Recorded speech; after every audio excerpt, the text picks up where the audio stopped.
Écoutez, ravi donc que vous soyez tous revenus. On va évoquer encore l'économie circulaire dans le bâtiment, vous l'avez bien compris, on ne va pas vous lâcher comme ça. On a parlé un peu théorie quand même, avec déjà quelques exemples pratiques. On va développer maintenant les exemples concrets, les retours d'expérience. Avec d'autres intervenants, je vais vous en présenter la teneur. Vous connaissez Jean-Claude Lévy qui refera une petite introduction de cette table ronde dans quelques instants. On a également Camille Bertin qui est avec nous, ingénieure bâtiment, aménagement et architecture, consultante en économie circulaire au sein de la société de conseil Élan, qui fait partie du groupe Bouygues. Merci beaucoup, chère Camille, d'être des nôtres.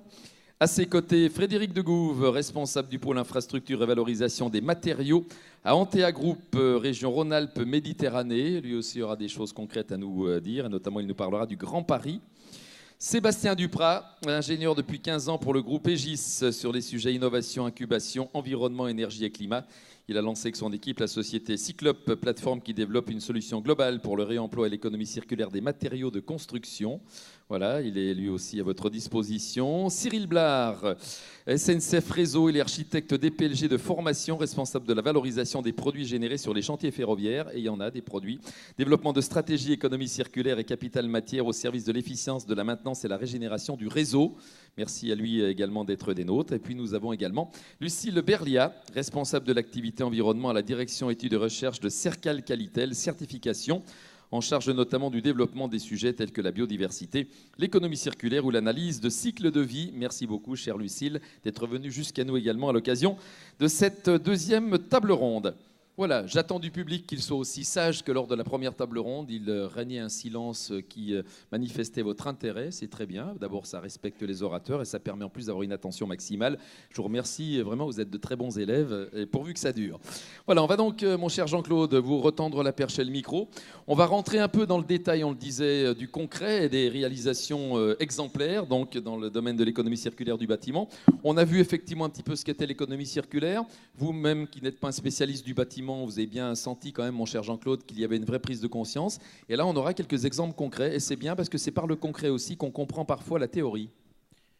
Bien, d'abord, est-ce que vous m'entendez? Oui, on vous entend, Jean-Claude. Parce que tout à l'heure, j'ai eu le malheur de parler un petit peu à côté du micro. Un peu à côté du micro. Mais pas à côté du propos, c'est bien ça qui compte. Non, je n'ai pas non plus les pieds à côté de mes pompes. Bien. La transition, elle est faite, on l'a faite en terminant tout à l'heure. Je peux gagner de temps peut-être parce qu'on est quand même pressé. On n'entre pas dans le dur, mais on entre là plutôt du côté de la maîtrise d'ouvrage, d'ailleurs, tu en as parlé tout à l'heure. Hein. Donc peut-être à la lumière de ce qu'on a dit tout à l'heure, regardez et écoutez un peu les interventions qui viennent maintenant. On a déjà introduit ce qui va venir pour ce qui est du maître d'ouvrage. On n'est plus du côté du maître d'ouvrage que du côté de l'opérateur de la maîtrise d'œuvre. Hein. Voilà. D'accord. Eh ben c'est parfait. Merci beaucoup. Jean-Claude, on connaît votre galanterie légendaire. Vous allez passer votre micro. Donc, Camille Bertin de la société Élan, qui appartient au groupe Bouygues. Camille, effectivement, vous allez nous parler effectivement des missions assurées par votre bureau d'études en conseil et management de projet Élan, filiale du groupe Bouygues. Dans la mise en œuvre donc, de l'économie circulaire, vous avez des petites choses concrètes à nous dire dans cette mission d'accompagnement que vous menez avec vos collègues de ce bureau d'études. Exactement. Déjà, tout d'abord, merci beaucoup. Je suis vraiment flattée en tant que Beaujolaise d'être ici à Mâcon pour présenter le sujet. D'accord, vous êtes la régionale de l'étape en quelque sorte. D'accord. Alors oui, en effet, on a parlé dans la première table ronde de tous les enjeux qui sont très importants. Je vais essayer de vous expliquer un peu rapidement comment concrètement vous pouvez vous faire conseiller pour faire des actions très simples mais très concrètes à court terme ou à long terme si vous le souhaitez pour enclencher cette transition vers le modèle circulaire. Avant de commencer, je souhaite juste redonner quelques éléments de contexte. Toute transformation, toute mutation s'accompagne. On est peut-être pas encore dans une révolution, mais en tout cas dans une mutation, qu'elle soit digitale, qu'elle soit écologique.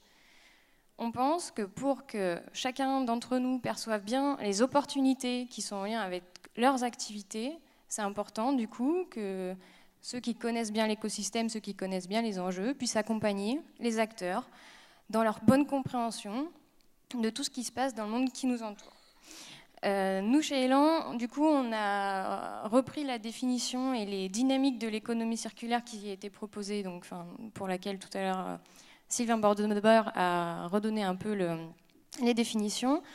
Donc vous voyez sur le cercle là, les 7 dynamiques que nous on propose comme définition de l'économie circulaire, qui permettent de répondre à 2 défis principaux qui sont pour nous la ressource foncière et la ressource naturelle. Je précise, on a parlé tout à l'heure d'étalement urbain, d'augmentation de la croissance démographique, d'urbanisation, de consommation de ressources et de déchets. Ça, c'est les 5 enjeux que nous, on identifie.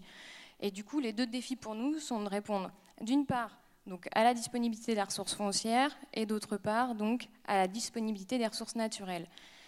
On vous a donné tout à l'heure en table ronde 1 pas mal d'exemples sur Paris. Mais il n'y a pas besoin d'aller plus loin que Belleville-sur-Saône pour savoir en quoi on a un impact de croissance démographique sur l'étalement urbain. La ville, en 10 ans, elle s'est complètement métamorphosée et maintenant, c'est vraiment un lieu d'accueil des résidents lyonnais. Et c'est ça qu'on entend par étalement urbain, dans le sens on ne peut pas se permettre de continuer d'étaler nos villes alors qu'il y a des milliers de mètres carrés de bureaux qui ne servent à rien et il y a des loyers qui augmentent au sein des villes. Donc c'est comment on fait pour redensifier et pour redonner à chacun de nos mètres carrés du sens. Donc c'est ça la ressource foncière, un des défis qu'on essaye de relever. Et donc avec notamment, je ne vais pas vous redonner les 7 dynamiques et quel sens on met derrière, si vous voulez, on pourra en reparler, mais notamment l'économie de fonctionnalité, pour nous, c'est comment on fait en sorte que quand on est dans une commune comme Audenat qui a 3 tracteurs pour entretenir les espaces de la commune, etc., est-ce qu'on ne peut pas réfléchir à mutualiser des équipements avec les autres acteurs locaux, les autres communes de Saint-Lager, de Cercier, etc. C'est faire en sorte que quand on a un parking de bureaux qui sert que la journée à ceux qui occupent les bureaux, comment on fait pour que la nuit ils puissent aussi servir à des logements pour éviter de construire 2 parkings et d'extraire autant de ressources naturelles, etc., etc. Ça, c'est juste pour redonner un peu, nous, notre vision. Notre volonté, du coup, c'est vraiment de faciliter la transformation pour tous les acteurs. Je vais vous expliquer ensuite les 2 types d'accompagnement qu'on propose, mais globalement, c'est vraiment, il y a un objectif de prise de conscience. Déjà que chacun des collaborateurs des entreprises sache ce qu'il puisse faire à son échelle et ait conscience, du coup, de l'impact de l'activité de l'entreprise.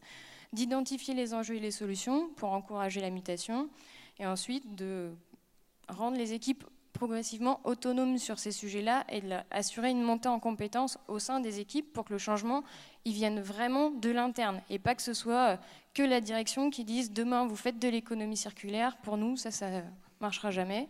Et c'est un peu ce qui malheureusement s'est parfois passé avec les dérives du développement durable où en plus on n'a pas pris en compte les enjeux économiques, on a posé des directives sur la table, mais en fait derrière, les personnes au sein des entreprises, elles n'avaient pas forcément conscience de ce qu'elles pouvaient faire à titre personnel. Donc il y a vraiment une notion de montée en compétences, et ensuite réaliser des projets concrets, démonstrateurs, et j'y reviens avec quelques exemples. Donc le premier type d'accompagnement qu'on propose, c'est vraiment de la conduite du changement. Ça, on est sur du long terme. Comment on fait pour... Alors ça, par exemple, on fait une mission d'accompagnement pour des promoteurs immobiliers pour faire en sorte que sur le long terme, ils arrivent à peu près en 3 étapes sur 6 mois à définir quelle est la vision qu'ils veulent donner sur l'économie circulaire et se mettre un peu un plan d'action à court terme, à long terme, pour arriver à cette vision. Donc il y a 3 étapes majeures. Là, je les ai détaillées un peu plus, mais la première mission qu'on fait, c'est d'analyser et d'interviewer les collaborateurs, savoir c'est quoi leur leitmotiv. Est-ce que pour eux, c'est plutôt un enjeu d'impact social sur la société? Est-ce que c'est vraiment faire du business? Enfin, vraiment comprendre les entreprises, leurs enjeux, leurs écosystèmes, analyser leur marché, etc. Faire après une étape de définition de vision avec le top management et les collaborateurs, savoir où est-ce qu'ils veulent aller et à quel horizon. Et ensuite, définir du coup, co-définir, co-construire un plan de progrès avec des petites étapes. Est-ce qu'on commence par les bouteilles en plastique qui sont distribuées dans les distributeurs des bureaux? Est-ce qu'on s'adresse plutôt sur des sujets très opérationnels, projets de déchets de chantier? Et voilà, définir un peu des plans d'action à la hauteur de ce qu'on définit comme vision. Donc ça, c'est un peu long terme, mais après, on a toute une phase d'accompagnement qui est beaucoup plus court terme sur des opérations très concrètes. Pareil, je vous ai remis la méthode ici, mais j'aimerais plutôt vous donner des exemples de ce qu'on fait. On va par exemple répondre à des enjeux, un promoteur, un aménageur qui nous demande, voilà, moi, mon opération, je voudrais créer un quartier 0 déchet en phase d'exploitation Je pense que du coup, il faut identifier les filières de réemploi, de recyclage local. Voilà, qu'est-ce qu'on fait? Et donc nous, notre devoir en tant que société de conseil, c'est déjà d'alerter. Écoutez, si dans votre quartier zéro déchet en phase d'exploitation, il y a des gens qui distribuent dans les supermarchés que du plastique non recyclable, vous aurez beau avoir toutes les filières identifier toutes les filières locales, même un Super Suez ou n'importe quelle autre entreprises de recyclage ne savent pas faire sur certaines typologies de produits.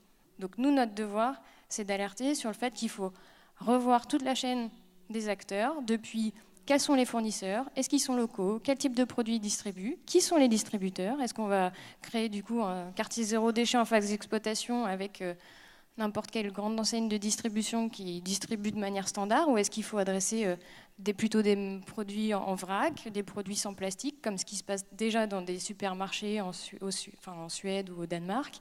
Vraiment se reposer la question aussi de la logistique, parce qu'on se rend compte qu'on n'en a pas trop parlé encore, mais si je reviens sur les... Je suis désolée, je reviens en arrière, c'était pas forcément prévu, mais si on revient sur les 7 dynamiques de l'économie circulaire qui sont un peu prônées dans toutes les institutions, là-dessus on voit pas la logistique. Sauf que, en tant qu'ancienne conductrice de travaux, un des premiers enjeux quand on veut faire bien des choses concrètes, c'est quand même de savoir c'est quoi les camions, comment ça se passe, quels sont les flux, etc.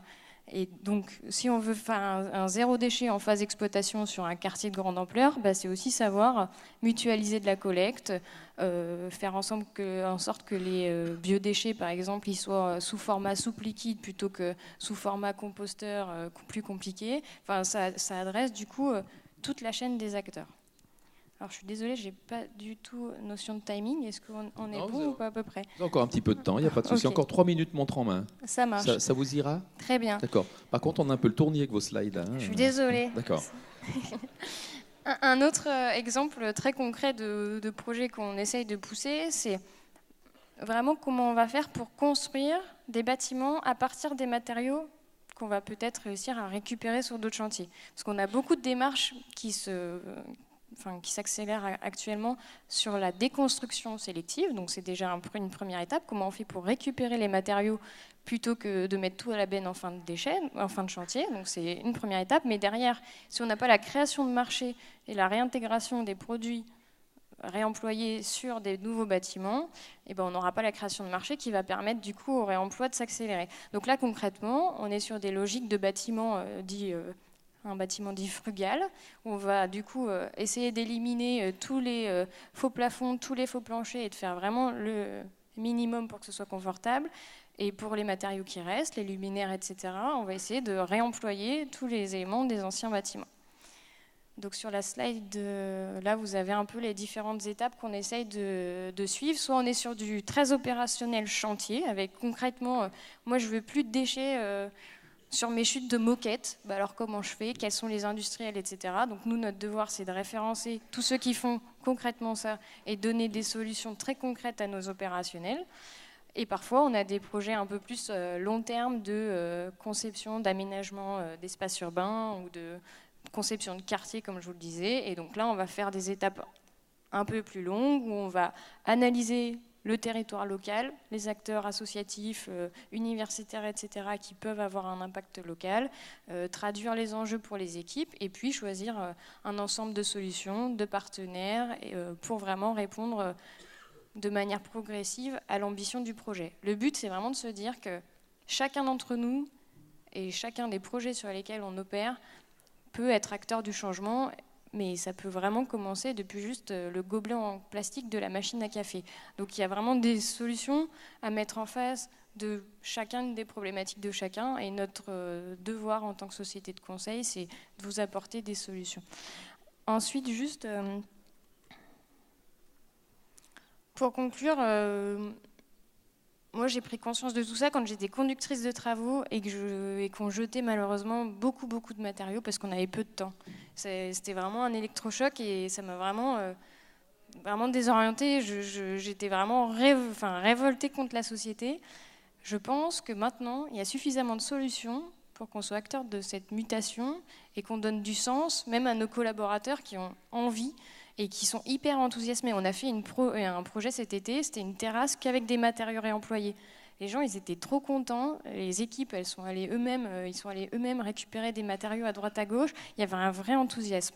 Donc, au-delà de l'impact économique qui normalement est positif, on a aussi un impact social au sein des collaborateurs qui sont enthousiasmés de se dire que c'est des projets qui sont vertueux. Je suis désolée. Et au-delà de ça, vu que tout est nouveau dans ce qu'on est en train de créer, on est en mutation, donc tous les écosystèmes, ils évoluent très rapidement. Je pense qu'il faut rester humble. C'est des sujets pour lesquels il faut travailler de manière collective et il faut savoir rester toujours aux affûts des nouvelles solutions et savoir se remettre un peu en question par rapport à tous les acquis ou les expériences qu'on a déjà pu vivre par le passé et vraiment apprendre de tout ça. Merci beaucoup. Merci beaucoup Camille Bertin, merci. Une Beaujolaise venue parler au Mâconnais Val-de-Saône, mais aux cobatistes également de France et même d'ailleurs, puisqu'il y a d'autres pays invités dans le cadre de ce congrès. On va retrouver maintenant Frédéric de Gouve d'Antea Group qui va nous parler, lui, d'un gros chantier. Donc, effectivement, les projets du Grand Paris. Donc, comment mettre en œuvre de l'économie circulaire dans le cadre de gros chantiers de terrassement avec évacuation des terres et sols en déblais, comme pour le Grand Paris. Vous allez nous l'expliquer, mon cher Frédéric, et nous sommes très attentifs aussi. Là, on est vraiment sur un méga chantier, hein, c'est le moins qu'on puisse dire. Oui, alors on va zoomer un petit peu sur ce projet. Tout d'abord, bonjour à tous. Et je suis très heureux d'être le porte-parole aujourd'hui, effectivement, du projet Cycleterre, projet collaboratif qui a été lancé hier sur Paris.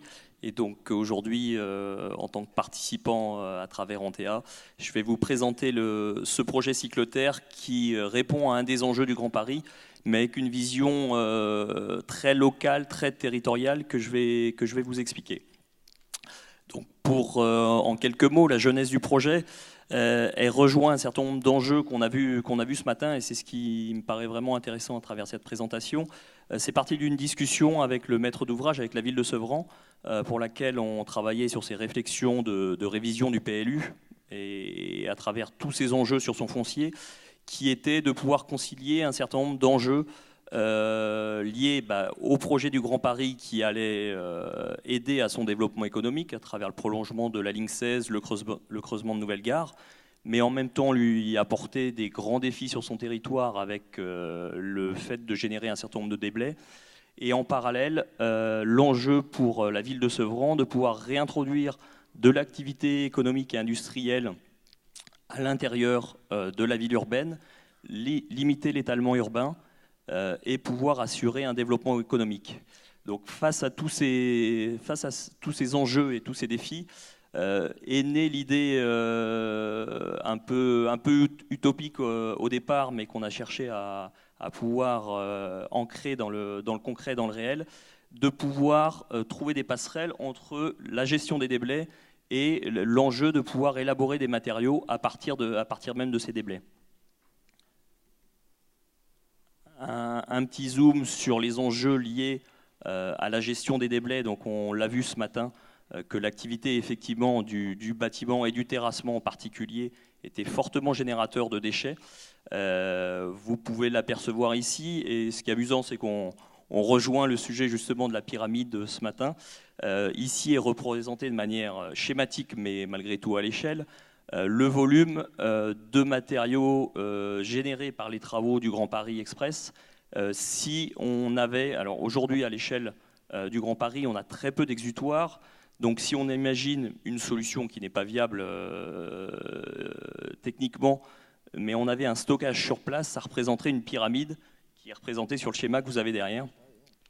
Et donc l'idée, c'est d'inverser cette logique de déchets et de dire stoppons cette logique de stocker ces déchets-là.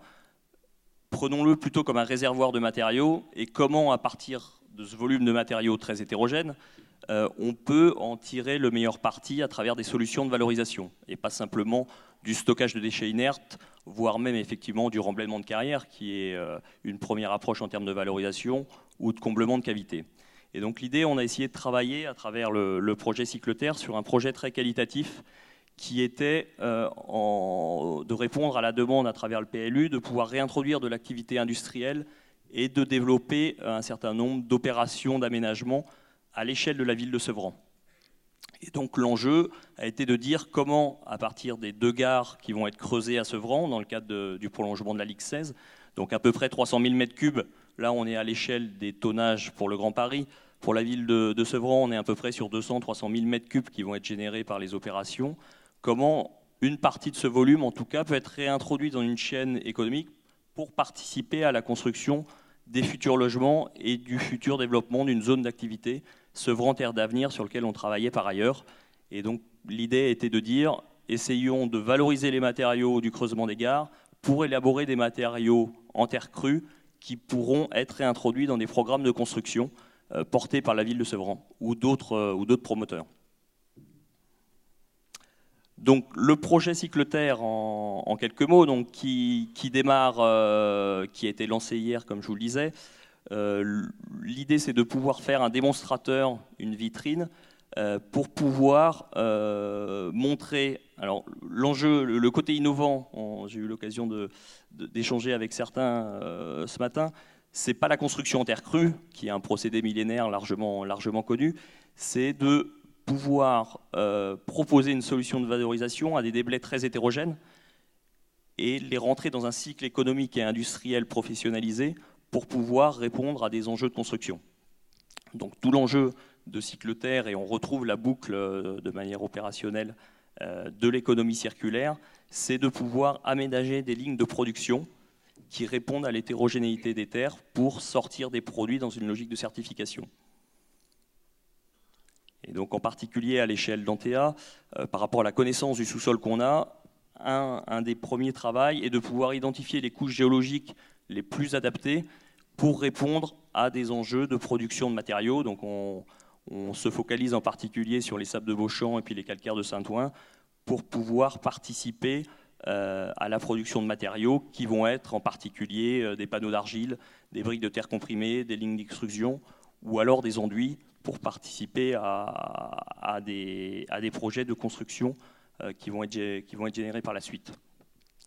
Point important et qui fait partie de la cible du projet, comme on l'évoquait, c'est de pouvoir proposer un retour à de l'activité industrielle à l'intérieur des villes, ce qui est aujourd'hui de plus en plus difficile et qui est un enjeu fort pour la ville de Sevran, avec de la réinsertion sociale en termes d'emploi, de mécaniser le process pour arriver sur un processus industrialisé, mécanisé et de tendre à une certification des matériaux, tout en gérant une traçabilité parfaite au niveau du circuit, de manière à pouvoir faire coïncider la terre issue du chantier jusqu'aux zones potentielles ou aux lots en tout cas de fabrication des matériaux. Si on revient sur quelques objectifs et ambitions du projet par rapport aux matériaux qui vont être sélectionnés. Donc construction de la fabrique en 2019, première production de matériaux à partir de 2020. Et l'idée, c'est de pouvoir avoir des matériaux géosourcés, donc en terre crue sans cuisson nécessaire, donc avec un bilan carbone très favorable puisqu'on sera nécessairement sur des circuits très courts, et avec un caractère recyclable du matériau, puisque là, on répond parfaitement à un des enjeux d'anticiper l'usage futur du bâtiment ou éventuellement sa fin de vie, avec une démolition qui peut permettre un retour au sol ou à d'autres opérations de construction à travers le bâtiment.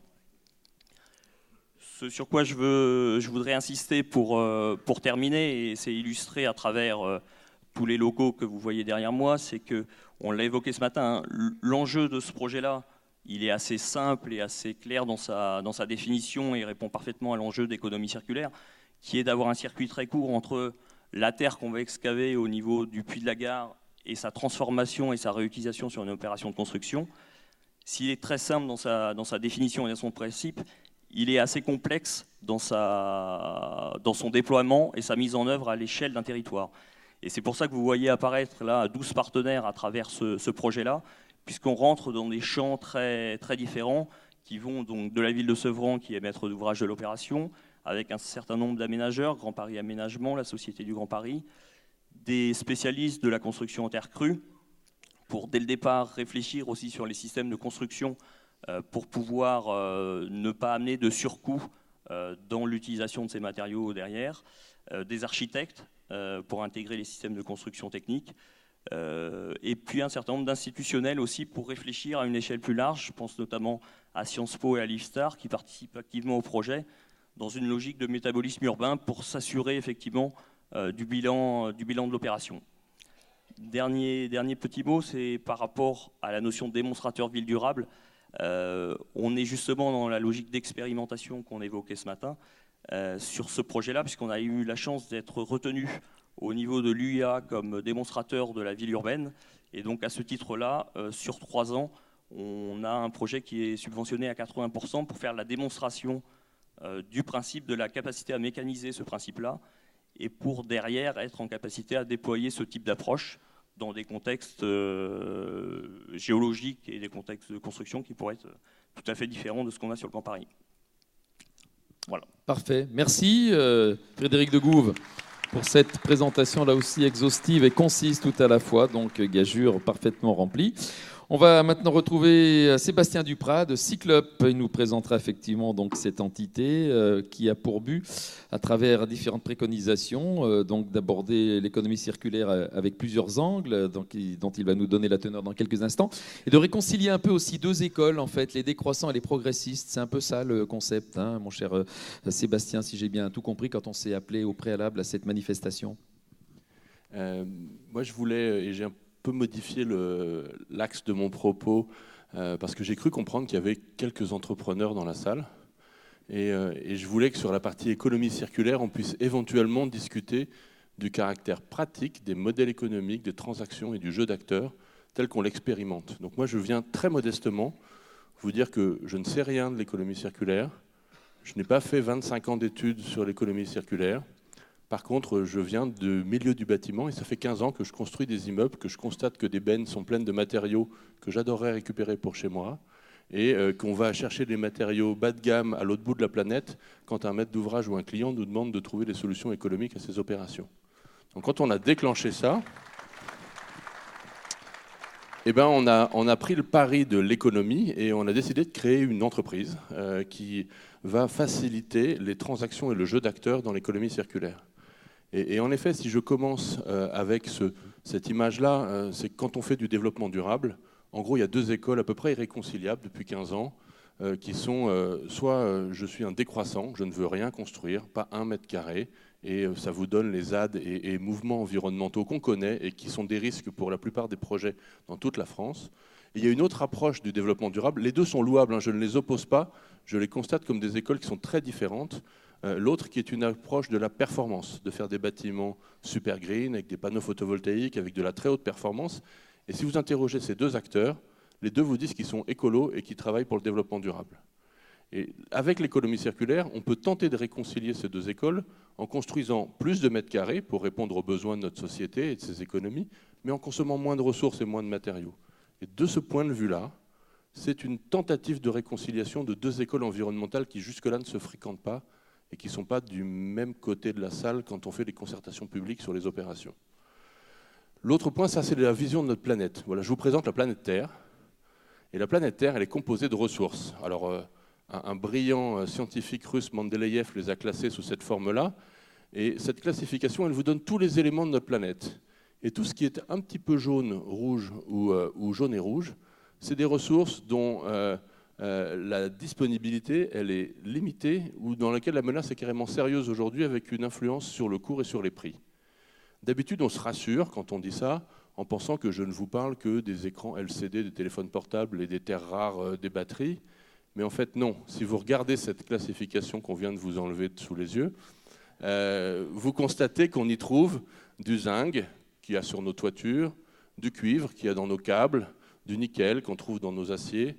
Et donc au final, on va se retrouver à avoir, y compris les matériaux courants de la construction, qui sont menacés. Alors je ne suis pas en train de dire qu'on va dans le mur en klaxonnant, je suis en train de vous dire que quand une ressource est limitée, elle est durablement promise à être de plus en plus chère.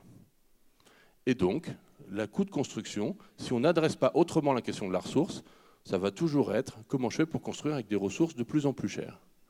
Moi, je vous propose d'utiliser des ressources vachement moins chères qui sont celles qui sont déjà là. Alors, comme M. Jourdain qui parle de la prose, eh ben, je vous dis que de l'économie circulaire, en fait, vous en faites déjà plein.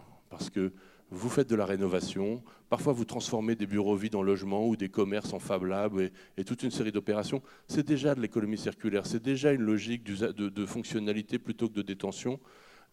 Dans nos produits courants, il y a toujours une composante de recyclage. Aujourd'hui, les industriels ont des processus de recyclage et dans leurs produits courants, il y a déjà des flux recyclés. Et donc, ce que je vais, moi, aborder, c'est uniquement la troisième boucle, qui est celle du réemploi des composants et des matériaux. Mais sinon, il y a plein d'autres process circulaires et je me garderai bien d'en parler. Les deux enjeux, et je ne vous donnerai pas beaucoup plus de chiffres, les autres chiffres seront en euros, c'est que notre industrie, elle génère 70% des déchets en France. Et surtout, à l'époque du bâtiment bas carbone, du E+, C- et des défis climatiques qui sont les nôtres, je suis sûr que tout le monde ici a été confronté à des bâtiments à haute performance, à des piles à combustible, à des pompes à chaleur, à des chaudières biomasse à condensation et à toute une série de dispositifs énergétiques extrêmement savants. Mais en fait, ce qui compose le principal de la facture carbone d'un ouvrage, c'est quand même les matériaux dont il est construit. Quand bien même on tartinerait tous nos immeubles de panneaux photovoltaïques et qui seraient tous à énergie positive, on n'aurait traité que 44% du sujet. Or, il faut en traiter beaucoup plus que 44% si on veut résoudre le défi. Donc il faut adresser la question du matériau, sinon on passe à côté de la question climatique. Ce n'est pas juste une poésie de la relocalisation du business, c'est une réalité. Si on n'adresse que la performance énergétique, on ne traite que 44% de la question. Enfin, pour notre secteur. Alors j'adorerais vous dire qu'on va développer tous ensemble des dizaines de projets emblématiques où l'architecture célébrera l'économie circulaire, le réemploi, et vous voyez qu'on peut produire une architecture iconique, spécifique, magnifique. Vous avez en haut un pavillon circulaire qui a été fait par les architectes encore heureux qui accessoirement ont fait le pavillon français à la Biennale de Venise en ce moment. Si vous avez envie d'y aller en week-end, faites-vous plaisir. Vous avez le siège du Conseil de l'Europe qui a réutilisé poétiquement des châssis en bois de 25 pays de l'Union européenne pour les intégrer dans une double peau. Donc on peut faire une architecture iconique qui célèbre le réemploi. Ce n'est pas que l'architecture de l'abbé Pierre, l'économie circulaire. C'est aussi une architecture du prestige, de la qualité, de l'excellence architecturale. Mais ça peut faire un peu peur. On peut se dire que les clients ne sont pas prêts, qu'il va falloir faire des ATEX, que c'est très compliqué. Moi, je veux aussi vous parler du bonhomme de droite, celui qui récupère des dalles de faux plafond, des dalles de faux planchers, des chemins de câbles, des poignées de porte. Alors, on ne fera pas la couverture des magazines d'archi avec ces projets, mais c'est des vrais matériaux, des vrais emplois, des vrais euros et du vrai carbone. Et donc, on peut aussi commencer l'économie circulaire par des choses très simples, très pratiques, où il n'y a aucun risque technique. Et petit à petit, quand vous deviendrez en Ligue 1 du réemploi et de l'économie circulaire, on a vu Kylian Mbappé et Didier Deschamps, quand vous serez devenu le Mbappé de l'économie circulaire, on pourra faire des doubles pots et aller chercher des châssis et des matériaux complexes. Mais d'abord, si vous faites tous dans vos projets des chemins de câbles, des faux planchers, des faux plafonds, des poignées de porte, on aura quelques tonnes de matériaux et de déchets en moins et du vrai carbone économisé tout de suite maintenant, pas dans 15 ans quand les courbes se croisent. L'intérêt, c'est que tout le monde y gagne. C'est une économie de la collaboration. On sait que notre secteur économique n'est pas particulièrement tourné vers la transparence. Or, la collaboration, ça marche vachement mieux quand on est transparent. Combien je l'achète et combien je te le vends. Et quand on parle de ressources d'occasion, est-ce qu'on va être transparent dans le fait qu'on dit à son client qu'on lui met en place des faux planchers d'occasion? Ou est-ce qu'on n'est pas transparent parce qu'une fois qu'on aura posé la moquette dessus, personne n'y verra rien? Et donc, à quel prix je les ai achetés, la ressource? D'où elle vient? Est-ce que sur un chantier Bouygues, je prends des faux planchers pour les mettre sur un chantier Vinci? Est-ce que Bouygues, Vinci, qui y gagne? Au final, tout le monde y gagne. Il faut juste accepter que, pour qu'il n'y ait pas de doute, eh ben, il faut avoir un jeu d'acteurs clair et transparent. L'économie circulaire, elle existe depuis très longtemps. Je ne vais pas vous parler de l'Antiquité, de Rome et du Moyen-Âge qui a utilisé. Je vais parler, ça s'appelle dans le bâtiment le cul du camion. Donc des camions qui font de l'économie circulaire avec des pays de l'Est, il y en a tout le temps, tous les jours, des tonnes. Par contre, on n'est pas dans la transparence, on n'est pas dans le respect du code du travail, on n'est pas dans le respect du code de l'environnement. Moi, je vous propose une approche d'adulte, transparent, éclairé, pour faire des transactions où tout le monde gagne de l'argent. Et finalement, tout le monde y gagne d'abord vos projets, parce que vous achetez des matériaux moins lointains, vous achetez des matériaux moins chers, et là, je vais partager. On a créé cette société il y a 9 mois et on a ouvert la plateforme il y a 6 mois. Donc je vous parle du haut de 6 mois d'activité. Vous voyez quelle excellence je viens de déployer devant vous. Nous avons fait 50 transactions qui concernent 1700 produits. Donc ça, c'est des vraies transactions avec des vrais acteurs économiques qui sont des architectes, des entreprises, des PME, en Ile-de-France et pas que en Ile-de-France et en région.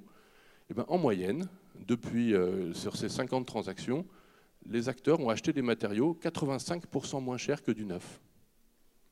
La toute première transaction, c'est un architecte qui, dans un réaménagement de bureau, voulait changer la moquette, et le client dit « Ah non, j'ai plus de budget, désolé, on ne change pas la moquette ». Il a dit « C'est quand même bête de ne pas changer la moquette, elle est dégoûtante, on a tout fait le bureau tout neuf et on garde la vieille moquette parce qu'on est arrivé au bout du budget ». Et finalement, il est venu chercher sur notre plateforme des moquettes très haut de gamme, d'occasion, à 1 ou 2 euros du mètre carré, c'est-à-dire rien. Et au final, il a une moquette quasi neuve et un bureau qui a vraiment été entièrement rénové, y compris sur la moquette, pas parce qu'on est arrivé à la fin du budget. Alors c'est pas glamour, hein, ça ne change pas le PIB de la France que je vous dis là. C'est des situations concrètes qu'on a tous vécues. Un client qui dit « je ne fais pas parce que j'ai plus d'argent ». Ou alors je vous demande de mettre un matériau moins noble. Je ne le croyais pas. Aujourd'hui, on vend des parquets d'occasion du 19e en chêne massif, moins cher qu'une merdouille contre-collée made in China qu'on achète dans un Casto Merlin du quartier.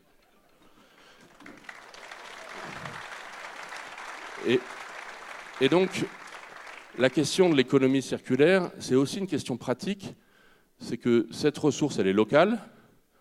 Pour être déplacée, transportée, stockée, adaptée, préparée comme une commande, elle fait appel à des entreprises locales, souvent de la main-d'œuvre faiblement qualifiée, et c'est des métiers non délocalisables. Et parce que comme les jeux économiques sont très faibles, on ne va pas faire transporter cette moquette pour la nettoyer à 2500 km. Et en plus, elle crée de l'emploi localement, elle fait des économies localement, elle évite la génération de déchets.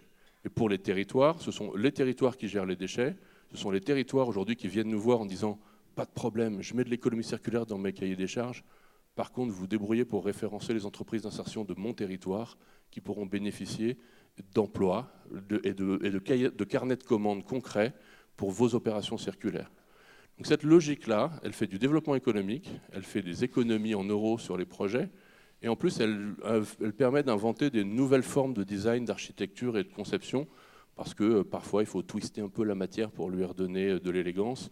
Je ne vais pas vous faire les émissions de déco de M6, mais vous voyez que des matériaux anciens, quand ils sont bien travaillés, peuvent se retrouver beaucoup plus créatifs que le énième moquette grise du catalogue, je veux dire, du bâtiment de bureau. Alors, je peux vous faire le descriptif tout de suite. Un ventilo-convecteur, 2 tubes de fil, 2,70 m de hauteur, tout sous plafond, trame de 1,35 m, store intérieur. Tous les immeubles tertiaires sont les mêmes à 99,9%. Et bien, dès qu'on a des ressources locales, de fait, on n'a pas le matériau dans le catalogue. Donc ça incite à une sorte d'invention esthétique, une invention architecturale qui en plus est au profit du projet, si je ne parle pas d'euros. Et donc nous, en 50 transactions, en 6 mois, on a créé cette plateforme sur laquelle des acteurs font des ventes, des échanges, dans lequel on met en avant une communauté de faiseurs, de bureaux d'études, de laboratoires. Il y avait le MECD dans le premier tour de table qui intervient, parce que parfois il faut quand même de l'expertise. Je ne suis pas en train de vous dire qu'on est dans une économie uniquement d'opportunités. Il faut de l'expertise, il faut du droit, il faut du transport, il faut du savoir-faire. Mais on a recruté une communauté de gens qui savent faire et qui sont directement mis en avant dans cette approche de plateforme.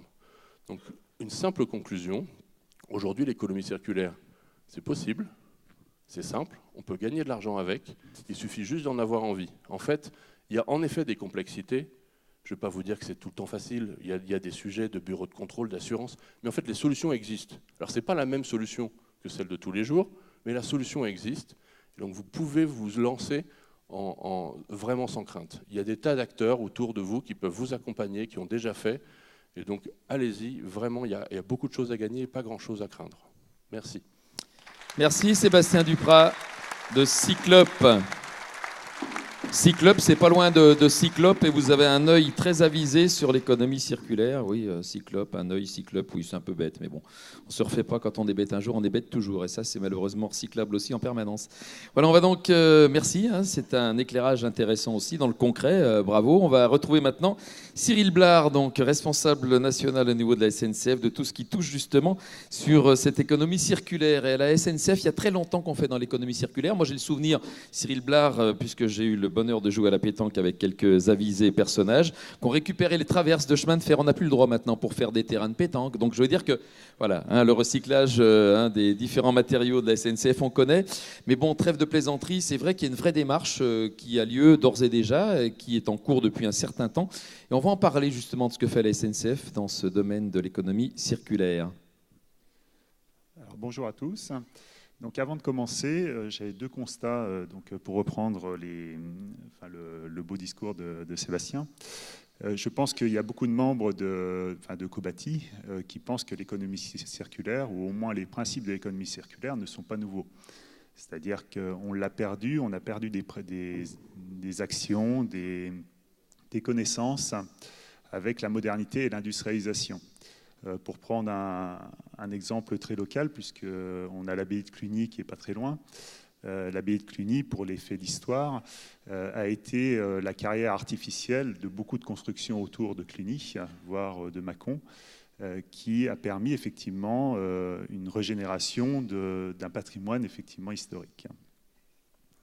Le deuxième constat, c'est que le développement durable, souvent pour les environnementalistes, il y a surtout l'environnement et le social. Pour ceux qui ne font pas de développement durable, il y a beaucoup l'économique.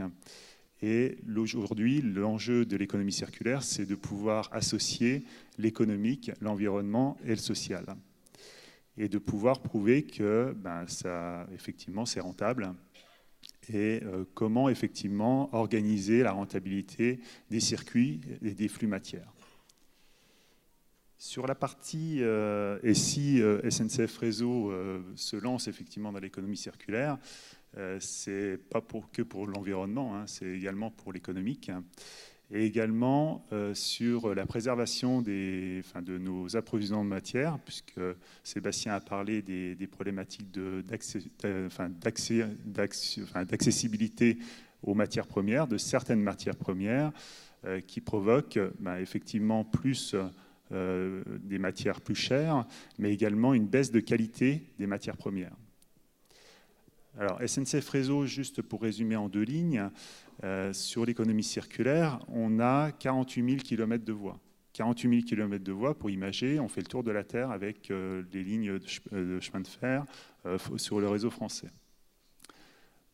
Donc, sur la partie de votre droite, on a fait une première caractérisation de ce qu'on avait effectivement en termes de matière sur le réseau. Alors, ce n'est pas les matières qui sont stockées et disponibles, c'est les matières qui servent à l'exploitation ferroviaire, mais qui vont être générées dans les 40 prochaines années, à un rythme tous les ans de l'ordre de 2,6 millions de tonnes de matière. Donc, pourquoi c'est intéressant? C'est parce qu'en fait, on a déjà une première cartographie qui montre le volume de disponibles et qu'on n'a pas juste 1 million de tonnes la première année et puis rien pendant 40 ans. C'est-à-dire on a effectivement des quantités énormes qui peuvent soit profiter à des filières externes, comme les travaux publics, le bâtiment, ou soit même une partie de nos ressources. Donc, on a parlé avec Jean-Claude, je crois, ou un intervenant de la première table ronde. Les 3 R ont été évoqués. Nous, on l'a plutôt développé effectivement en 5 R, en rajoutant notamment le dernier, qui est repenser les matériaux du futur. C'est-à-dire que le recyclage, c'est bien, mais si c'est effectivement pour dégrader l'usage de ces matériaux, on va avoir effectivement de plus en plus de limites ou de pertes de qualité. Donc c'est comment effectivement réfléchir à des boucles qui ne sont pas forcément fermées, mais des boucles qui sont au fur et à mesure, qui se nourrissent les unes entre elles, et comment repenser effectivement certaines pratiques, certains usages et certains matériaux.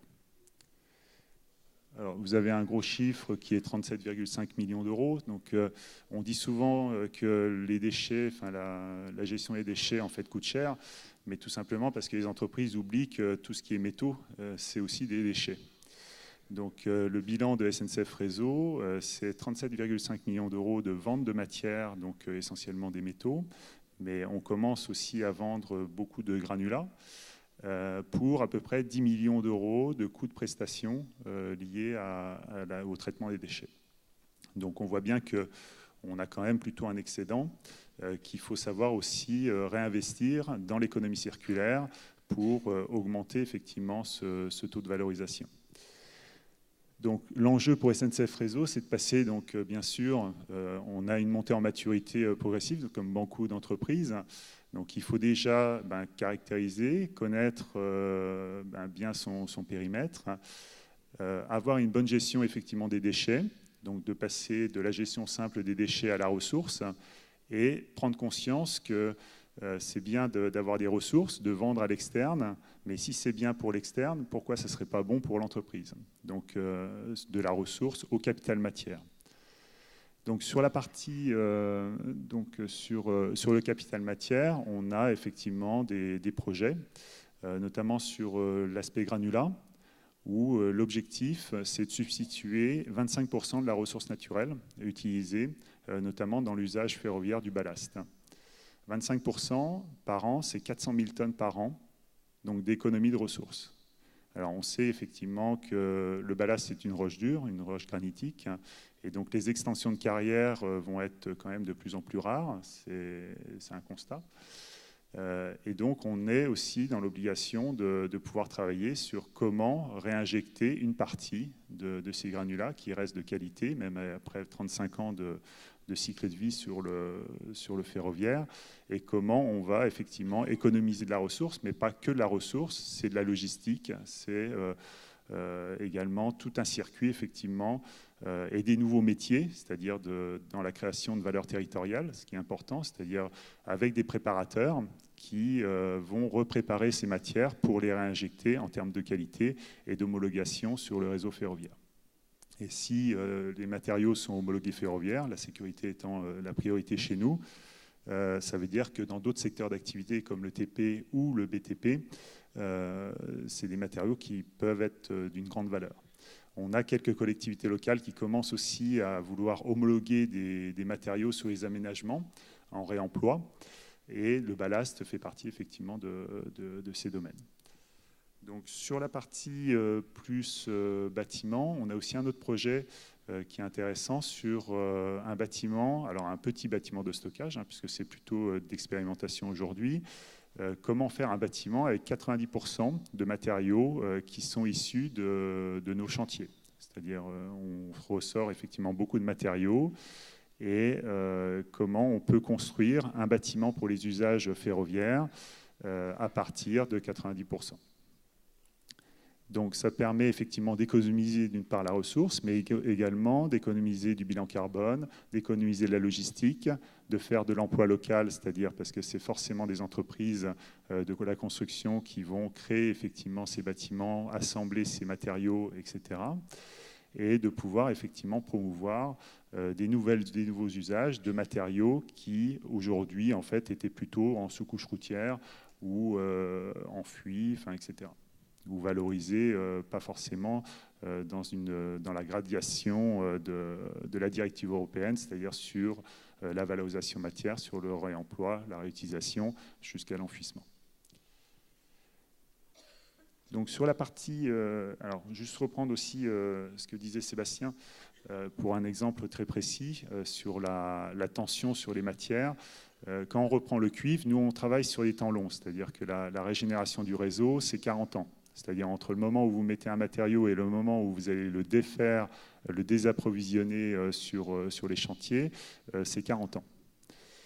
Donc sur le cuivre notamment, on sait qu'on va avoir des tensions, c'est-à-dire à partir de 2035, on va avoir un problème d'accès à des qualités de minerais de cuivre. Donc les régénérations aujourd'hui de caténaires, on sait que dans 35 ans, quand ils vont être régénérés, peut-être qu'on n'aura pas assez de cuivre de qualité. Donc on est effectivement sur la sécurisation de nos approvisionnements de matière, c'est-à-dire comment on va aussi sécuriser chez nos fournisseurs l'accès à cette ressource. Parce que la création de valeur de beaucoup d'entreprises, c'est la transformation des matières premières, ce n'est pas l'extraction. C'est-à-dire s'ils n'ont plus de matières premières pour transformer cette matière, ils ne vendront plus de produits. Donc on a tout intérêt en tant qu'un gros opérateur et gros consommateur de pouvoir effectivement garantir que les matières sont bien approvisionnées chez nos fournisseurs pour qu'ils puissent faire leur création de valeur et créer effectivement des produits de qualité qui sont indispensables à la sécurité ferroviaire.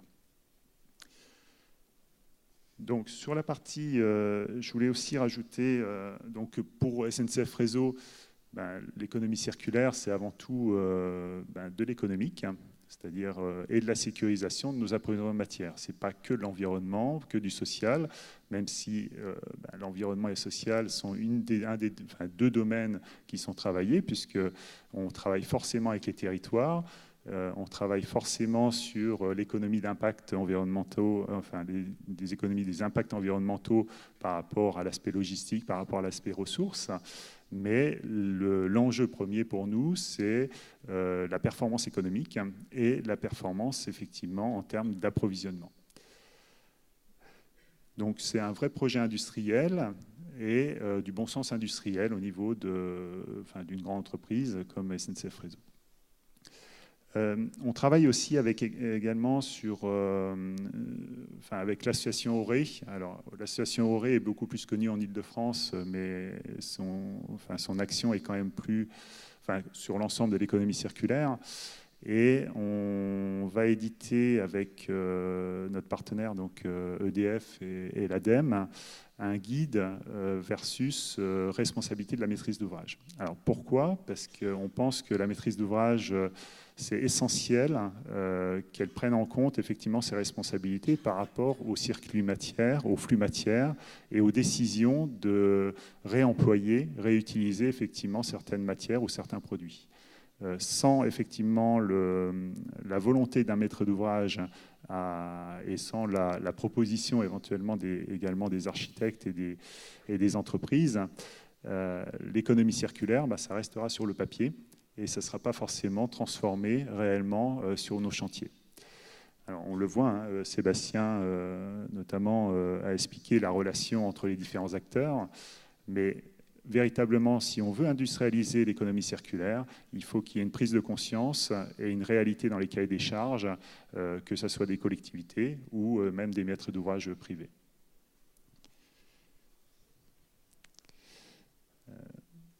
Voilà. Parfait. Merci beaucoup, Cyril Blard.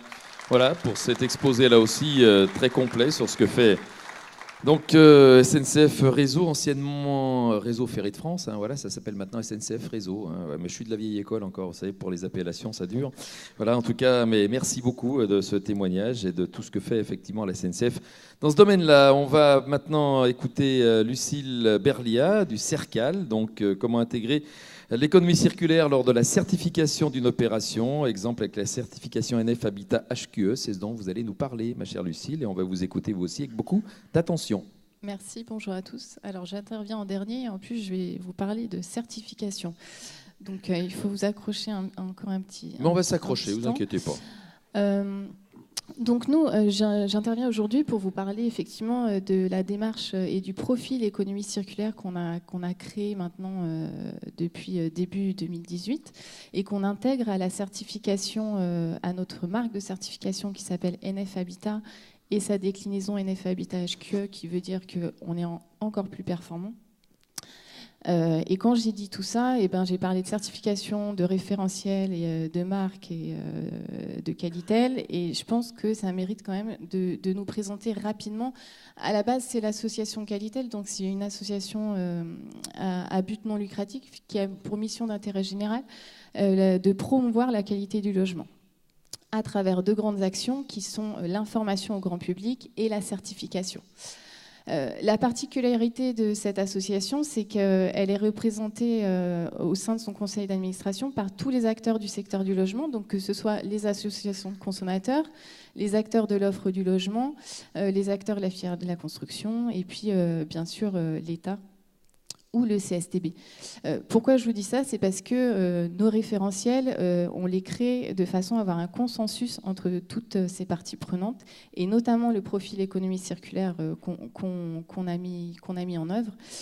C'est pas toujours simple d'avoir effectivement un consensus avec des personnes qui n'ont pas forcément toujours les mêmes objectifs. mais on y arrive. Donc le groupe Qualitel, c'est bien sûr l'association Qualitel qui est présidée par monsieur Bertrand Delcambre, qui est connu pour être le président du plan de transition numérique du bâtiment. Et puis on a des filiales de certification, CECAMI pour la maison individuelle, CERCAL, c'est pas le CERCAL, c'est ça. C'est pas le, j'ai dit le, Non. excusez-moi. D'accord. Mais des fois, c'est carrément le CERQUAL. Donc, le non, CERQUAL, c'est d'accord, très bien. Donc restons à CERCAL alors. Voilà, Serway pour l'international. Donc c'est une filiale qui est détenue à 50% aussi avec Certivea, qui est le certificateur pour les bâtiments tertiaires. Et puis Kios, qui est notre filiale d'évaluation, parce qu'il faut bien sûr contrôler que les bâtiments respectent bien notre référentiel. Alors, j'arrive au sujet de l'économie circulaire. Donc, pour Qualitel, l'économie circulaire, ça représente vraiment un enjeu prometteur pour la filière. Ça va permettre d'économiser les ressources, d'être porteur d'activités, de nouveaux services, de nouveaux produits. Donc, pourquoi la certification, elle participe à cette évolution ? Parce que déjà, la certification, par définition, c'est multicritère. Donc, on va aller toucher tous les grands piliers du développement durable qui sont l'environnement, le social et l'économie. Et donc, on a créé ainsi un profil économie circulaire qu'on adosse à la certification NF Habitat HQE. Alors, on a construit ce profil, donc on a mené des GT, des groupes de travail courants pendant l'année 2017, donc avec des promoteurs, des constructeurs, des bailleurs sociaux, l'ADEME, le CSTB, on a parlé de Nobatec, de Recilum, de Bellastock. Donc on s'est nourri de toutes ces expériences, ces retours d'expérience, pour construire des exigences qui répondent à ces enjeux de l'économie circulaire. Notamment, on s'est inscrit dans le nouveau cadre de définition de l'économie circulaire construit par l'Alliance HQE-GBC, qui est notre grand partenaire. Et on a pu ainsi apporter une solution concrète aux maîtres d'ouvrage, donc pour se lancer dans la démarche et pour pouvoir la valoriser. Et puis, c'est la première certification dans le secteur du bâtiment qui traite ce sujet. Alors, comment on a construit, en fait, quel est le contenu finalement de ces exigences ? Vous avez, alors par contre, il ne faudrait pas qu'on voit ma tête là qui apparaisse, parce que je vais détailler ce petit schéma, enfin ce gros schéma.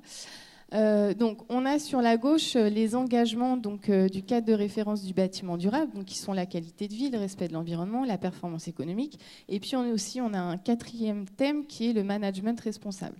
En face de ces engagements, on a des objectifs. Donc pour respecter les engagements, par exemple, je prends l'exemple de la qualité de vie, on aura un objectif de lieu de vie plus sûr et qui favorise la santé. Nous, pour répondre à tous ces objectifs, on a construit un référentiel, donc NF Habitat, NF Habitat HQE, qui se décline en rubriques. Donc, par exemple, la sûreté, la sécurité, la qualité de l'air intérieur, la qualité de l'eau, la résilience, etc. Et donc, pour construire ce profil, on est allé piocher dans certaines exigences de certaines rubriques pour balayer les principaux enjeux. Donc, si je déroule un peu ces exigences, par exemple, dans la rubrique fonctionnalité des lieux, on va traiter tout ce qui est évolutivité des logements. Donc, par exemple, on va valoriser les pratiques de suppression ou d'ajout de cloisons entre des pièces principales, la possibilité d'avoir des cuisines ouvertes ou fermées. Sur la rubrique services et transports, on va travailler sur tout ce qui est optimisation des flux et la connectivité. Donc on va valoriser forcément les bâtiments qui sont situés à proximité des principaux services, des principales stations de transport. Sur la partie sur la partie environnement, là on va valoriser tout ce qui est mise en place de pratiques d'éco-conception, donc à travers des outils, donc un outil qui est maintenant connu, qui est l'analyse de cycle de vie du bâtiment. On en entend beaucoup parler maintenant avec l'expérimentation et le nouveau label E+C-, qui vient calculer par cette méthode des indicateurs bilan BPOS et carbone. Donc on va pouvoir venir évaluer les principaux impacts environnementaux du bâtiment et les minimiser en tout cas. Dans la rubrique réduction des consommations d'eau, on va aussi valoriser les pratiques qui permettent de réutiliser les eaux de pluie pour un usage interne ou externe.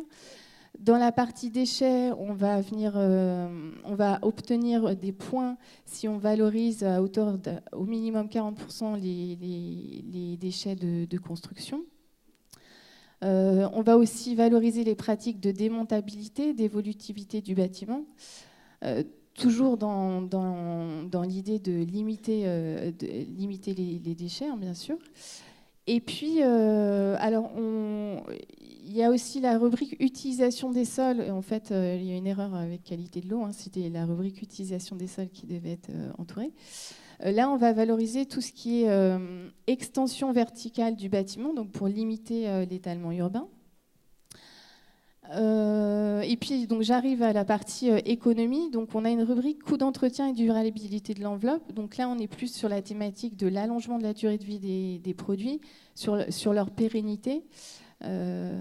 Et puis, on valorise aussi les démarches en coût global, où on va prendre en compte le coût de construction des projets en allant au-delà du simple investissement et en s'intéressant au cycle de vie entier du bâtiment, l'exploitation, la maintenance et bien sûr la déconstruction. Ensuite, sur la partie management, donc évidemment une rubrique qui est importante, c'est le chantier à faible nuisance et tout ce qui est planification, gestion des déchets. On a beaucoup parlé du tri des déchets.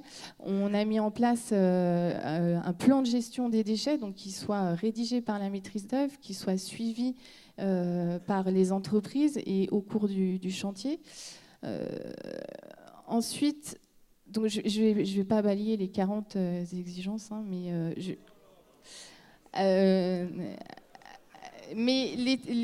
on a ouvert d'autres.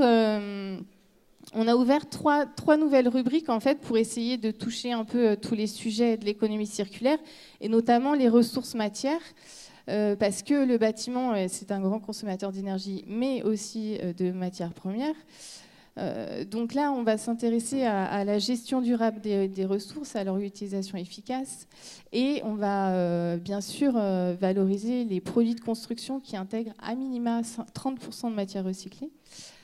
La rubrique déconstruction, donc là aussi le bâtiment il produit quand même beaucoup de déchets en cours de la démolition, de la déconstruction, donc on a fait un focus sur ce sujet-là. On va valoriser, on en a déjà parlé, mais tout ce qui est dépose sélective, tout ce qui est diagnostic déchets, donc au-delà de la réglementation, quelle que soit la surface du bâtiment, on imposera un diagnostic déchets. Et enfin, la valorisation des ressources locales. Donc là, on est plus sur la thématique du sourcing local. Donc tout ce qui est démarche de synergie entre des acteurs locaux. Donc notamment, par exemple, le réemploi de matériaux, ça peut tout à fait rentrer dans ce cadre-là. Le recours à des centres d'insertion pour des travailleurs sur le chantier. En exploitation, la mutualisation des espaces, ça peut aussi faire partie de synergies qu'on valorise. Et puis, évidemment, le recours à des produits de construction qui sont issus d'une filière locale de valorisation des déchets ou d'une filière locale de production. Voilà à peu près, je vous ai fait un tour du profil économie circulaire qu'on a créé et qui vient reprendre finalement un peu tout ce qui s'est dit au cours des tables rondes et on le met en pratique, on l'impose dans la certification. Juste une chose que je voulais vous dire, la certification par rapport à la réglementation, c'est une démarche volontaire des maîtres d'ouvrage qui veulent s'engager, qui veulent montrer que leur bâtiment, il est quand même d'une performance normalement supérieure à la base réglementaire. Voilà, j'ai fini. Parfait, Lucille, on vous applaudit. Voilà, c'était pas facile, c'est vrai, parce qu'on rentre un peu dans des choses plus théoriques et en même temps pratiques quand même, avec donc Sercal Qualitel, Lucille Berlia. Merci beaucoup. Écoutez, en timing, on est pile poil, comme on dit trivialement. Jean-Claude Lévy, vous allez prendre un micro et nous faire un petit mot de pré-conclusion. Ensuite, il y aura des questions. Il y a 6 ou 7 questions qui sont issues globalement de la salle. Il y en a eu plus que ça, mais qui ont été retransmises par famille de questions. Donc, mon cher Jean-Claude, on a eu du concret là. Effectivement, on en attendait, on en a eu. Oui, paradoxalement, moi je suis un peu perdu, et surtout après le dernier exposé sur la densité des propositions qui ont été faites pour, je dirais, presque évaluer, quoi. Hein. Alors je me pose un problème de langage, moi. les mots qu'on emploie. Je crains qu'on emploie trop souvent des mots valises. Je pense par exemple à gouvernance, c'est un mot valise, on peut mettre n'importe quoi dedans. Si je parle des politiques locales, c'est plus clair. Bon, un autre exemple, on n'a pas parlé là, mais on en parle souvent du métabolisme urbain. C'est un mot qui appartient à la biologie, métabolisme. Ça n'est pas applicable. Un autre mot, mutation. On en parlait, ma voisine, mutation, révolution, il y a le sens commun, il y a le sens biologique. Alors, à l'évidence, on se trouve concrètement, là, du côté des maîtres d'ouvrage essentiellement, devant une difficulté à donner quelle est la colonne vertébrale de ce qu'on appelle l'économie circulaire. J'ai entendu l'économie circulaire, ça existe depuis longtemps. Moi, je suis d'une génération, je suis né pendant la guerre, avant la guerre. De la première, la deuxième. Oui, pour la première. Sinon, dites donc, vous êtes dans l'économie circulaire, vous régénérez en permanence. On recyclait tout. On recyclait tout. Même les poils Donnez-nous la recette autrement. Hein, même les poils du cochon, vous voyez, on recyclait tout, quoi. C'était pas de l'économie circulaire. Alors, on va pas dire non plus l'économie circulaire, ça n'existe pas. Moi, mon problème, alors tu es à l'écoute depuis tout à l'heure, c'est comment qualifier, pas qualifier certificat de qualification, mais comment qualifier aujourd'hui, dans un langage qu'on peut avoir commun à tous, ce qu'est l'économie circulaire? C'est une vraie question que je me pose. Je n'ai pas de réponse. On essaie à l'heure actuelle de le faire. Ça, c'était la première observation que je voulais faire. Une deuxième observation, c'est à propos de la civilisation et de l'intelligence. Je m'inspire souvent d'un bouquin qui a été écrit il y a une trentaine d'années, de Brodel, la civilisation matérielle. C'est une espèce d'oxymore, la civilisation matérielle. Je pense qu'elle est civilisation, mais elle est aussi principalement matérielle. On est ici dans une base fondamentale de ce qu'on appelle la civilisation matérielle. On est les acteurs de cette civilisation matérielle. Elle est civilisation, mais d'abord elle est matérielle. Donc on s'intéresse aux matériaux, toutes les dispositifs, mettre la terre, etc. Donc une de ces observations, je me dis comment arriver à poser des vraies questions pour arriver à résoudre des vrais problèmes. Ne pas se perdre dans des mots qui sont ambigus, qui ne posent pas les questions essentielles.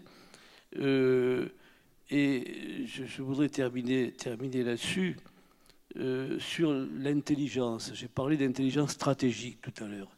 On a maintenant un sacré os entre les pattes ou entre les dents, si vous voulez, c'est l'intelligence artificielle, le numérique. Alors on a en particulier du côté de notre ami Duprat une façon nouvelle d'utiliser cette intelligence, c'est le cloud, ou c'est arriver à une théorie des ensembles qui permettrait de choisir effectivement les bonnes, j'aime pas beaucoup le mot, les bonnes pratiques, c'est pareil, de choisir les pratiques les plus adaptées, mais à ce qui est en amont, et conditionne le tout, on en a parlé à la dernière intervention, valeur d'usage, valeur marchande, le foncier, comment articuler tout ça? J'avoue que dans la seconde table ronde, là, je me pose toutes ces questions-là, c'est pas des réponses à des questions. Je m'interroge moi-même, je ne sais pas comment répondre, comment avoir le langage le plus adéquat pour ouvrir cette fenêtre ou plus largement dans lesquelles nous sommes astreints sous des contraintes à avancer. Voilà, je ne peux pas dire beaucoup plus. D'accord. On en recherche encore d'éléments de langage et de vocabulaire en quelque sorte. Merci Jean-Claude Déby, qu'on peut applaudir. On a pris un peu de hauteur aussi et c'est bien. Alors maintenant, on va revenir sur les questions dans la salle qui vont s'afficher sur cet écran, évidemment. Donc les matériaux d'occasion sont souvent confrontés à la garantie décennale. Quelle solution? Voilà une bonne question. Qui s'y colle? Allez Sébastien Duprat, je vous sens chaud comme la braise. Oui. Alors les solutions, il n'y en a pas une. J'adorerais vous dire que c'est facile. Aujourd'hui, il y a un truc simple, c'est qu'il y a déjà une cascade de responsabilités qui est écrite dans nos métiers. On sait quelle est la responsabilité d'un industriel, on sait quelle est la responsabilité d'un poseur ou d'une entreprise de construction, et on sait quelle est la responsabilité d'un maître d'œuvre qui prescrit et qui réceptionne. Notre vision de l'économie circulaire est de ne pas chambouler cette cascade de responsabilités. Pas moi tout seul avec mes petits bras d'une société qui existe depuis 9 mois, je pense que je vais avoir du mal à remettre en cause les fondements de la garantie décennale. Et c'est heureux. Et donc l'idée aujourd'hui, c'est de dire que quand on fait de la mise en œuvre de matériaux de seconde vie, le seul qui manque autour de la table, c'est l'industriel. Il y a toujours un poseur, une entreprise qui a des savoir-faire, des pratiques et des compétences. Et il y a toujours un maître d'œuvre qui a prescrit et qui réceptionne. L'élément que nous, on a couvert dans la plateforme, c'est le matériau, c'est l'industriel. Est-ce que le matériau est conforme et propre au réemploi? Est-ce que ses performances techniques sont appropriées pour qu'il n'y ait pas d'aléas pour la mise en œuvre? Et on ne va pas réimporter une garantie décennale au niveau du matériau. En réalité, on veut juste couvrir l'entreprise de construction qui reçoit un matériau qu'on lui avait proposé comme étant propice à être réemployé. Et puis quand elle déballe le carton, c'est tout pourri, il y a plein de termites, c'est pas droit, il y a eu de l'humidité. On ne peut pas le poser. Et en fait, ce qu'on veut couvrir, c'est cet aléa-là. Je voudrais revenir, en plus, profiter pour rebondir sur la dernière remarque, sur les fondements économiques.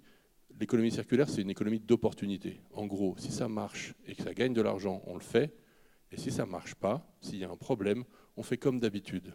Parce que si on s'oblige tout de suite à faire du 100% circulaire, à le faire quoi qu'il en coûte, quels que soient les coûts, quels que soient les risques, quels que soient les sujets, on va droit dans le mur.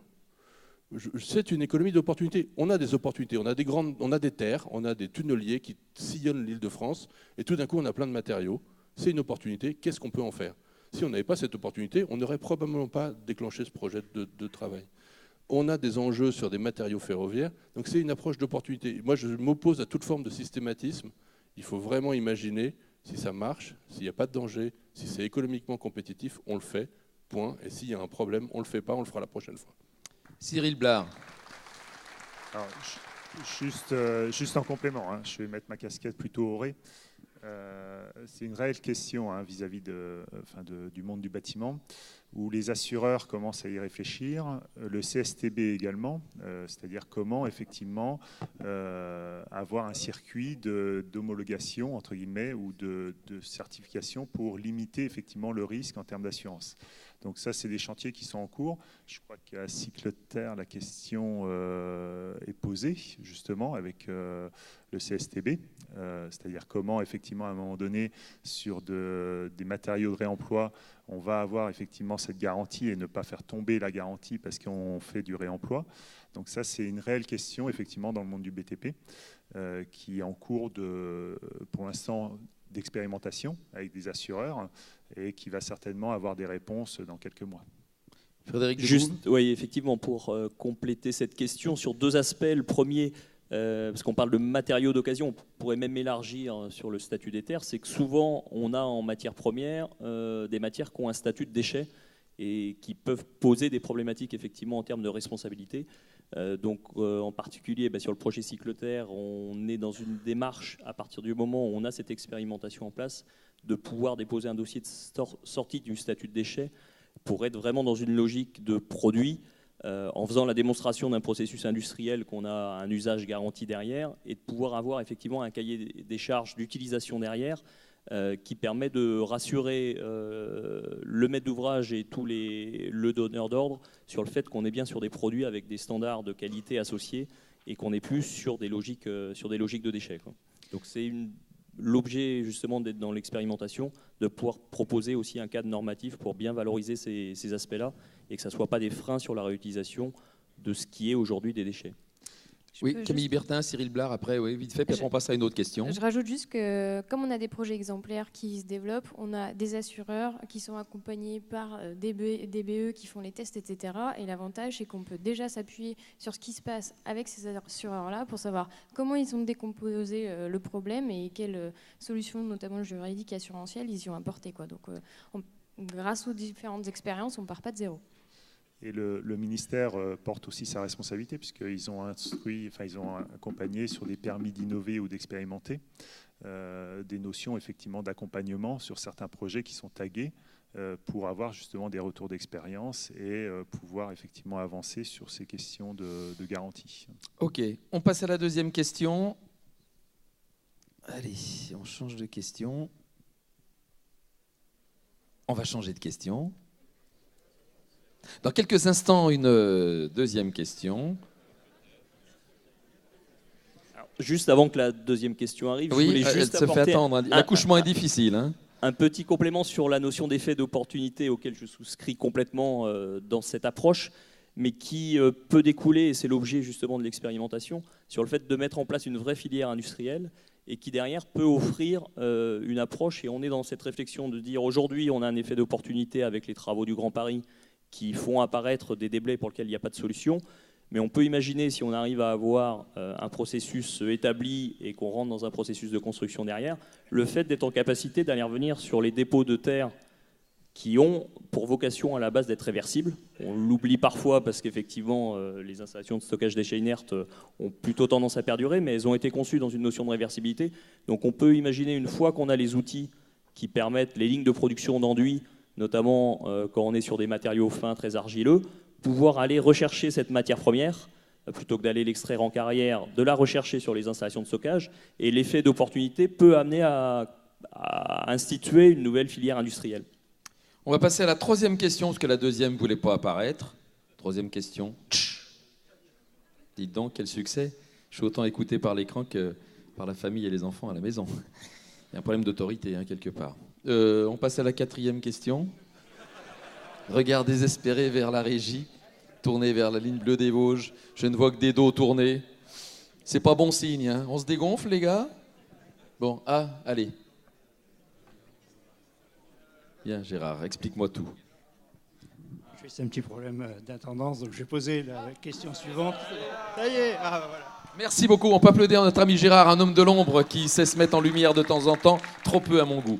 Est-ce que nous, PME, pouvons toutes les PME peuvent faire de l'économie circulaire? Voilà une bonne question aussi, un peu générique d'ailleurs. Donc ça, c'est la cinquième, on va dire. Allez, on évacue les trois autres. Camille. Oui, pour faire court. Et franchement, il y a des solutions. En fait, le but, c'est de comprendre quels sont vos enjeux prioritaires à court terme, notamment économiques, en lien avec tous ces sujets-là, et qu'on adresse les bonnes solutions en fonction de vos problématiques. Mais bien sûr. Et il faut juste, c'est, comme le disait Sébastien, une question de volonté et une question de savoir trouver les bonnes solutions locales, quand même. D'accord. Vous êtes tous d'accord? On dit oui partout? Oui, Jean-Claude Lévy, allez, attendez un micro, prenez celui de Camille, vous passez ces bonnes ondes, c'est bien. Je suis peut-être pas d'accord. Ah bon, d'accord. Merci Jean-Claude, écoutez, parfait. Non. Oui, je suis peut-être pas d'accord, dire oui, comme ça, vous pouvez tout faire. C'est un oui mais, vous? Oui, mais vous pouvez pas tout faire, c'est pas possible. Vous êtes tellement nombreux à faire des choses tellement différentes que vous dire oui, vous pouvez aller dans l'économie circulaire, vous irez nécessairement dans le mur si vous y allez comme ça. Alors, on a parlé du mur tout à l'heure, hein. Donc, moi la réponse, la synthèse que je peux faire là, à l'heure actuelle, j'avais commencé tout à l'heure à dire que j'avais un problème de vocabulaire, maintenant je crois que je comprends la synthèse de la table ronde. L'économie circulaire, c'est pas le recyclage. Parce que tout le monde peut faire du recyclage, mais tout le monde ne peut pas faire de l'économie circulaire. Tout le monde ne peut pas avoir la capacité de se positionner sur une temporalité propre, dans une temporalité beaucoup plus longue. L'économie circulaire, ça n'existe pas depuis la fin des temps. Ça existe depuis une dizaine d'années en tant que terminologie. Vous voyez ce que je veux dire? Donc je pense les dombes, le bâtiment en terre, je ne sais pas si vous avez comparé ce que vous faites avec ce qui existait il y a 150 ans et avant dans les dombes. Ce n'est pas la première fois qu'on parle. Et c'était de l'économie complètement circulaire, entre guillemets. Mais non. Et donc, la réponse à la question, les PME, PMI, peuvent-elles aujourd'hui faire de l'économie circulaire? Je dirais oui, mais on essaie aujourd'hui toute la journée. On va essayer de voir sur quelles contraintes, comment progresser.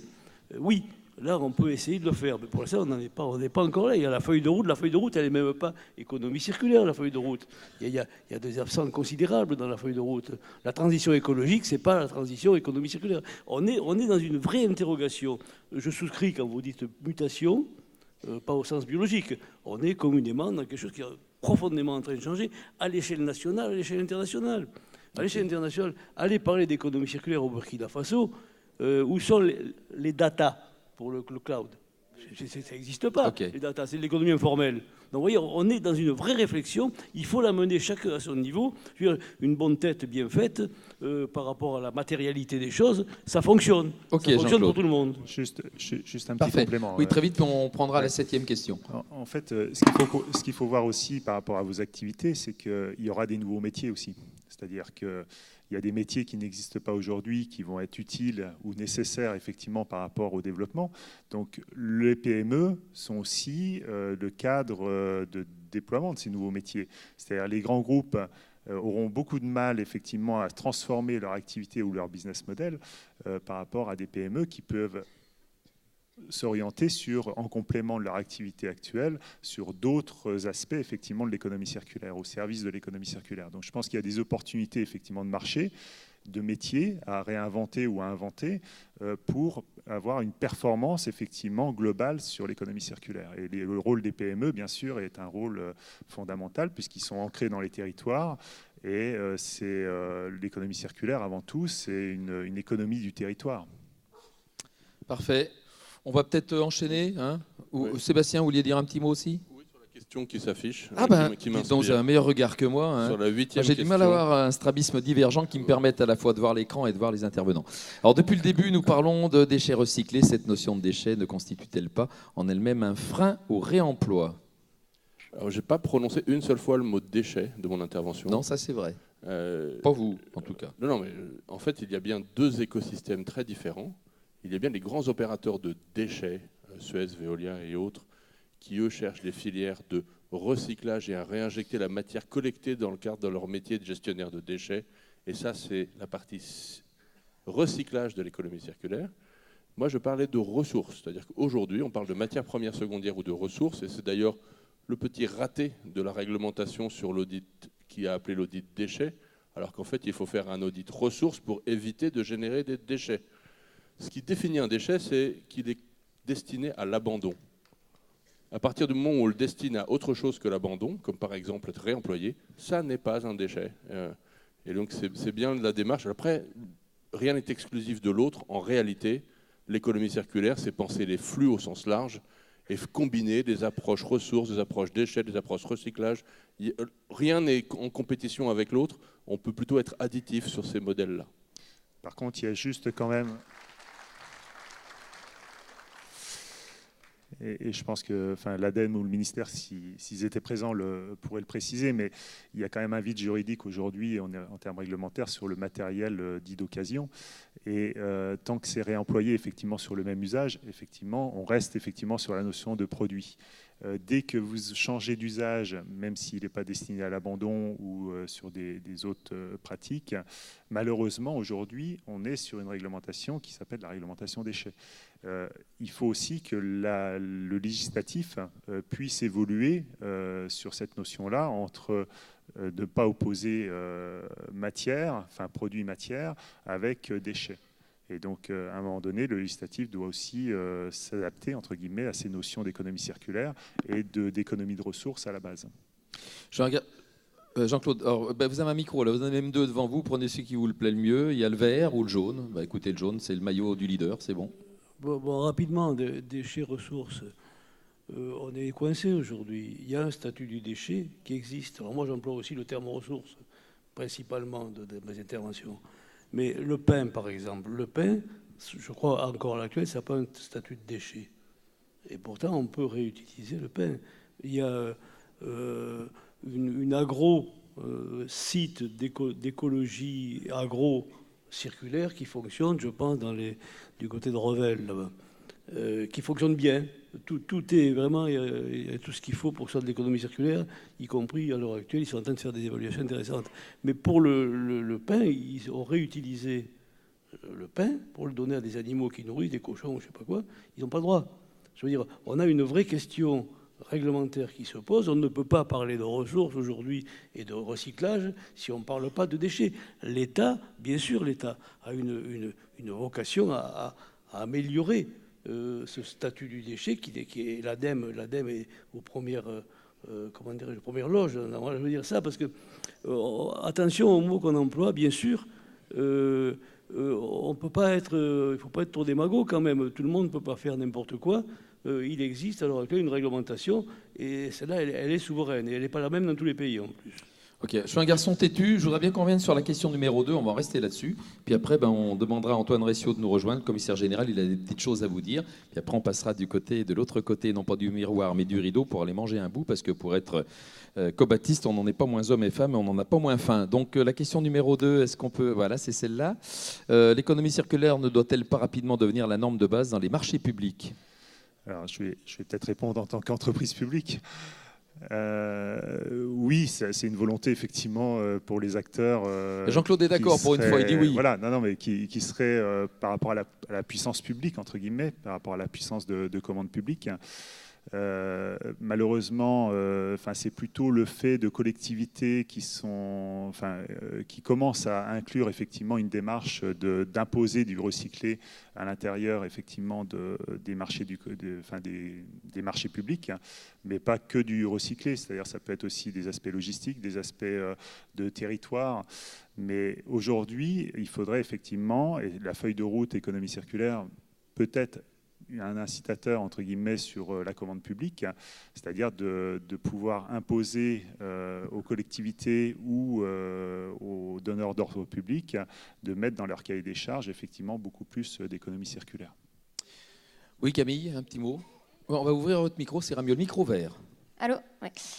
Si je peux juste compléter, sur les marchés publics, il y a quand même des acteurs qui sont en train de se structurer pour rédiger des cahiers des charges des marchés publics pour que ce soit quelque chose qui devienne en effet standard dans les consultations. Donc au-delà des travaux cités, concrètement, je crois que c'est l'Observatoire des achats responsables qui travaille avec l'Institut de l'économie circulaire qui sont en train d'éditer une charte pour les marchés publics pour que les acheteurs publics soient formés à qu'est-ce que c'est que l'économie circulaire, quelles sont les solutions et comment du coup ils peuvent, dans les réponses à appel d'offres, auditer les différentes réponses en fonction des meilleures solutions qui existent sur le marché et notamment localement.